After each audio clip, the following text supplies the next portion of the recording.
Faut-il venir étudier à Bruxelles l'année prochaine, amis français? Excellente question. Et non, je ne parlerai pas des Pokéstops installés ici. Déjà, Bruxelles, c'est magnifique. Entre la Grand Place, l'Atomium et le Parc du Cinquantenaire, sans oublier le Mannequin Peace. Alors, pour un Français, c'est vrai que c'est un peu moins impressionnant que notre Tour Eiffel. 3 étages pour 324 mètres de haut, 20 000 ampoules, 6 ascenseurs, 336 projecteurs versus un petit bonhomme de 55,5 cm, un sgeg, 2 testicules. 2 testicules. Mais il y a quand même un point commun entre ces deux emblèmes nationaux. Top, ils sont partout, ils sont beaux, ils sont forts, les Chinois. Ils sont là, ils prennent des photos et tout, les mecs. Et c'est précisément à ce moment-là que je me dis que les Belges sont mais alors très forts en marketing. Les Chinois, ils ont quand même le mausolée de l'empereur Qin, la Grande Muraille, la Cité Interdite, etc. Mais non, les Belges rêvent à leur faire 10 heures d'avion pour voir un gamin leur pisser au nez. Ah bah les Belges, respect.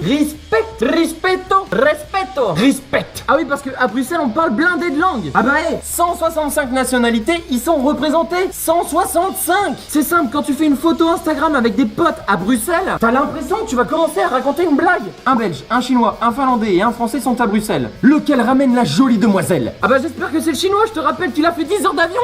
Mais est-ce que tu sais que le Mannequin Peace a son équivalent féminin, la jeune que pisse? Bah oui, les filles aussi urinent après une soirée arrosée. Et ne me dites pas le contraire, nous les mecs on vous a déjà grillé. Derrière la portière d'une voiture, derrière les buissons ou derrière une bouche incendie. Bon, c'est vrai que derrière une bouche incendie, c'est un peu plus rare. Mais bon, en même temps, elles ont une excuse parce que Bruxelles, capitale européenne, mélange de tous les styles. Salsa,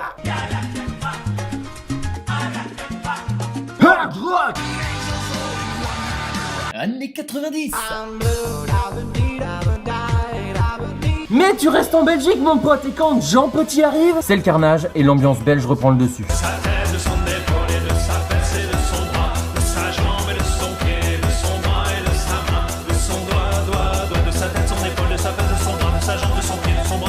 Et si toi tout ça, ça te fait bien marrer mais t'as envie d'un truc un peu plus costaud, et bah tu as les TD, abréviation de thé dansant. Oula mais attention malheureux, c'est pas du tout ce que tu crois hein. Le nom c'est juste une couverture pour les parents, parce qu'un TD ça ressemble à ça.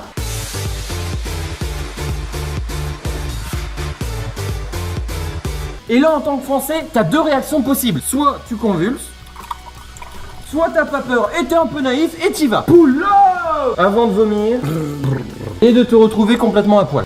Ah bah t'es prévenu, faut pas faire le malin avec des Bruxellois. Bon, je parle des soirées, mais t'es quand même là pour étudier à la base. Et justement, c'est le bon plan d'étudier à Bruxelles. La majorité des étudiants bruxellois trouvent un emploi juste après leur diplôme. Bon, par exemple, dans le bâtiment, le palais de justice. Ils ont engagé des mecs qui rénovaient les échafaudages sur lesquels il y avait des mecs qui rénovaient déjà le palais de justice. Rénover des échafaudages.